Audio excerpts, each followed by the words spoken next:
Alors je disais que marier une personne infidèle ou malade est égal à marier la mort pour toi et pour tes enfants.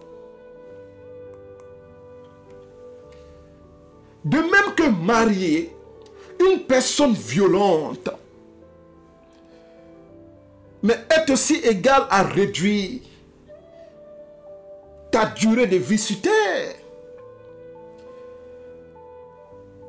Bien-aimé de Dieu, mais j'ai entendu des histoires tragiques. Des maris qui ont battu, je dis bien battu les femmes à mort pour une question de jalousie.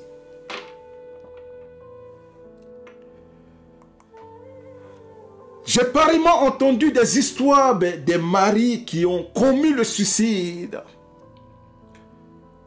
parce qu'ils auraient été cocufiés ou bien trompés par leurs femmes.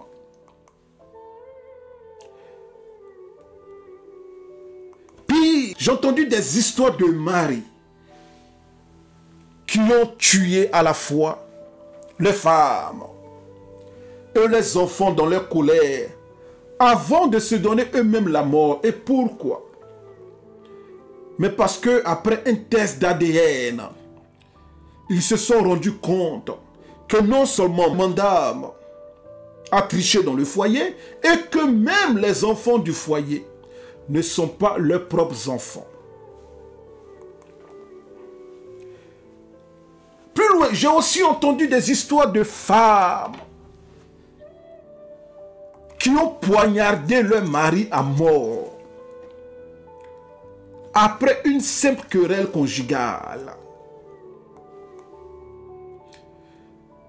J'ai pareillement entendu d'autres histoires qui concernent des femmes qui ont versé de l'acide sur le visage de leur mari à cause d'une crise de jalousie. Certaines femmes même colériques, certaines épouses colériques qui ont versé de l'eau chaude sur les parties intimes de leur mari qui étaient dans l'assoupissement du sommeil. Tout simplement parce que le soupçon d'être infidèle. L'eau chaude sur ses parties génitales.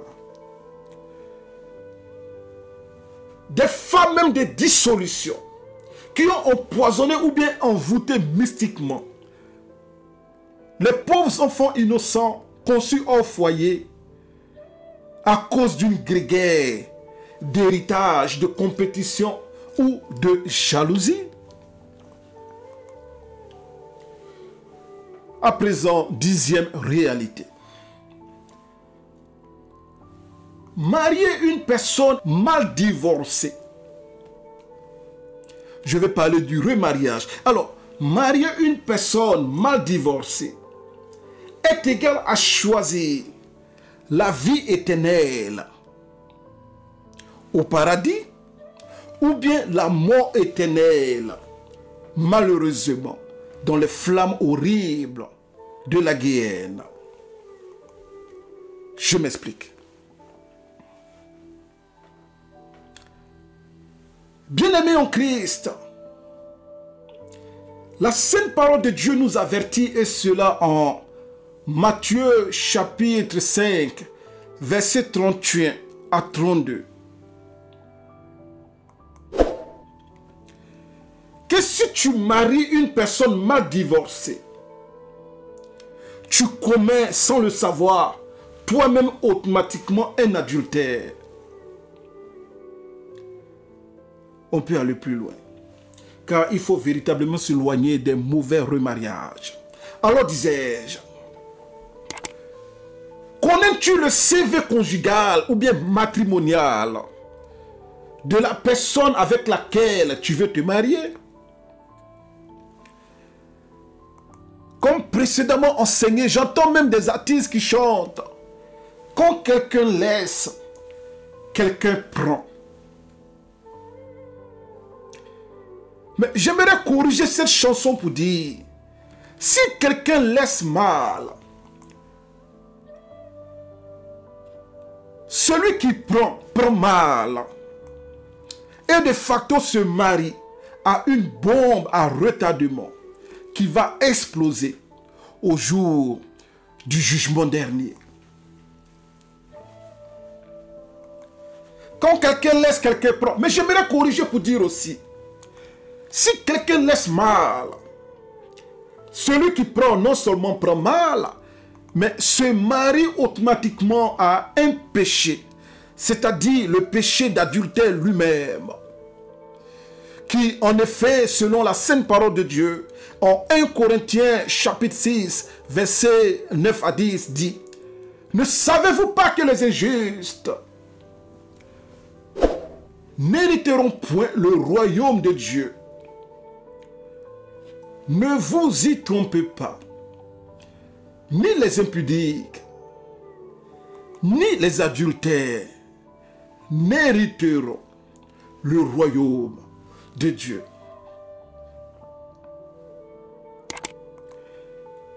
Quand quelqu'un laisse quelqu'un prendre, mais j'aimerais corriger aussi pour dire, si quelqu'un laisse mal, celui qui prend non seulement prend mal, mais se marie inéluctablement au péché d'autrui.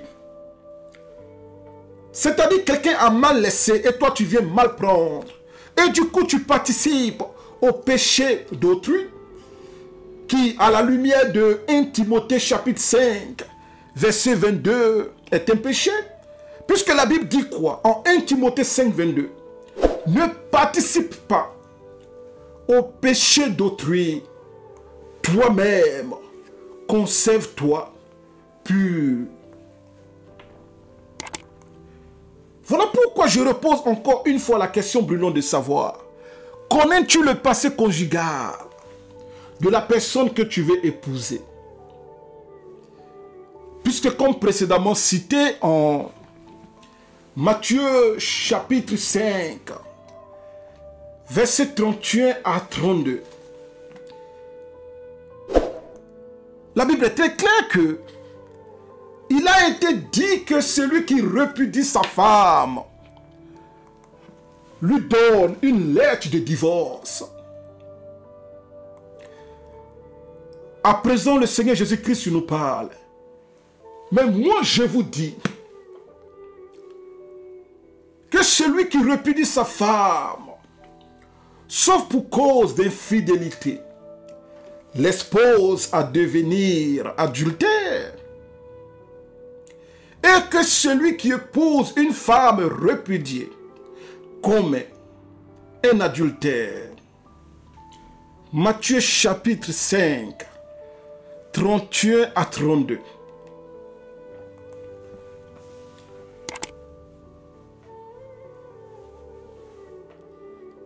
Mais l'Éternel notre Dieu est magnifique. Alléluia. Ce Dieu est glorieux. Il est gentil. Et sa bonté durera toujours. Car ce Dieu est un Dieu d'amour qui n'aime pas l'injustice. Et pourquoi il a mis en place cette règle? Mais parce que notre patriarche Moïse avait précédemment mis une règle en place de lui-même dans laquelle, si tu n'aimes plus ta femme, mais tu viens et puis, voilà, tu écris une lettre de divorce et tu lui donnes. Bon, je ne t'aime plus, bon, ou bien, j'ai l'honneur, j'ai sous-signé, blablabla, bla, bla, bla, tu ne me plais plus, mais je te donne une lettre de divorce et à partir d'aujourd'hui, on n'est plus ensemble. Voilà comment ça fonctionnait sous Moïse. Et l'Éternel notre Dieu n'a pas aimé ça. Et voilà pourquoi il a mis en place ce commandement. Mais parce que si ce commandement n'était pas en place, mais ta femme qui ne t'a rien fait, elle t'a donné de merveilleux enfants.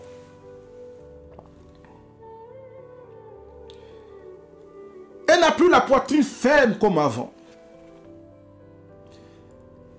Désormais, une partie de son corps est remplie de vergetures. Elle t'a fait confiance parce que devant Dieu et les hommes, tu as dit, oui, je le veux. Et même ton oui a failli faire trembler même la salle. Une manière de parler. Mais toi qui as dit oui devant Dieu et les hommes, dans les 4 nuits de la chambre, tu lui dis non, je ne veux plus de toi. Mais l'Éternel notre Dieu dit ça ne marche pas ainsi.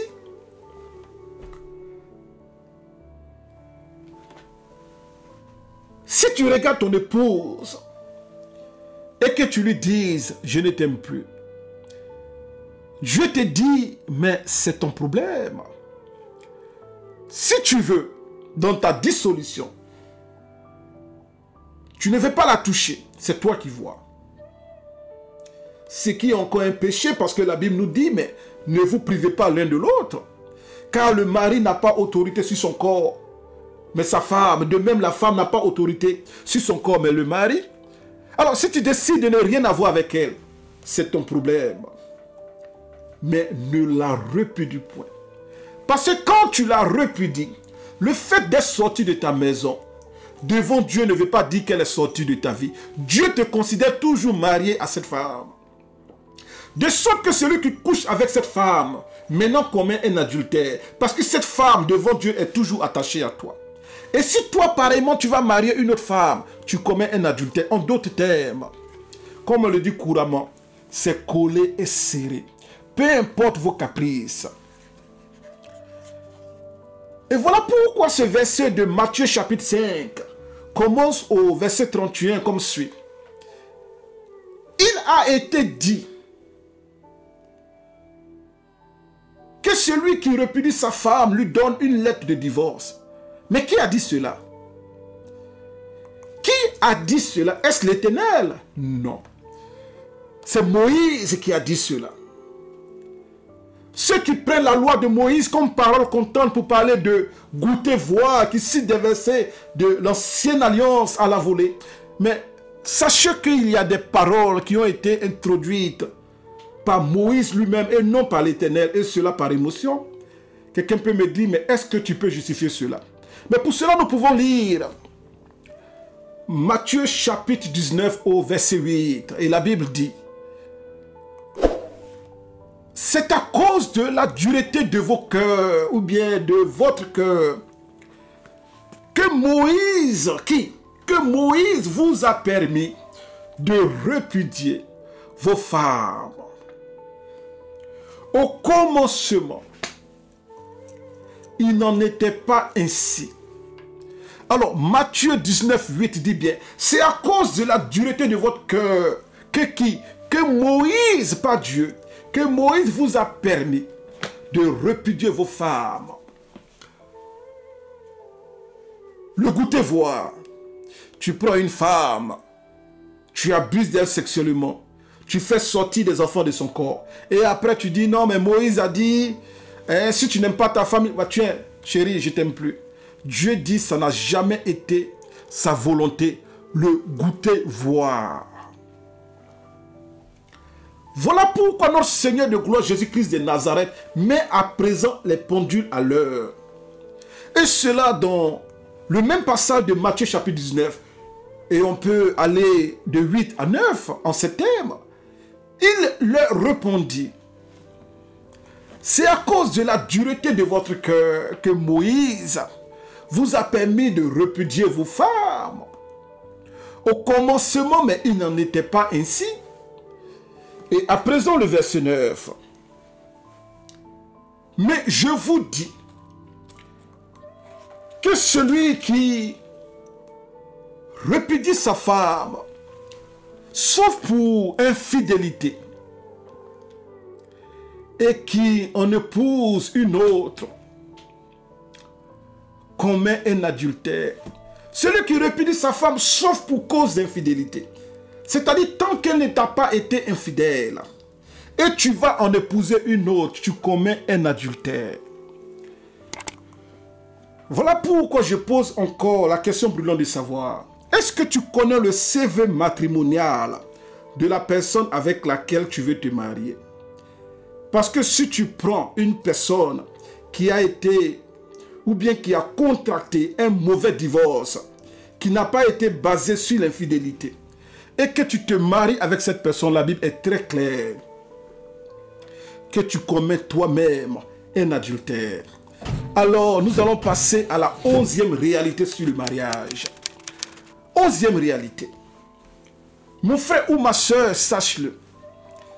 Choisis la personne que tu veux marier est par ailleurs égal à choisir le nombre des enfants que vous aurez dans le couple.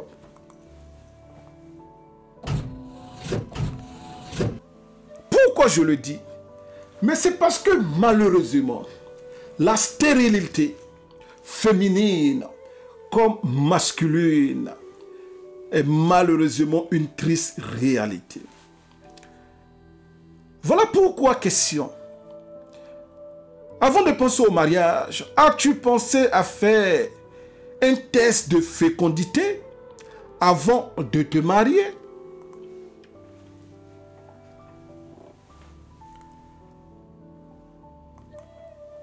En tant que futur couple, avez-vous pensé à faire un test de compatibilité génétique pour voir si vos différents ADN vous permettront non seulement d'avoir des enfants, et même en cas d'accouchement d'enfants, que ces enfants soient tous en bonne santé. À présent, 12e réalité.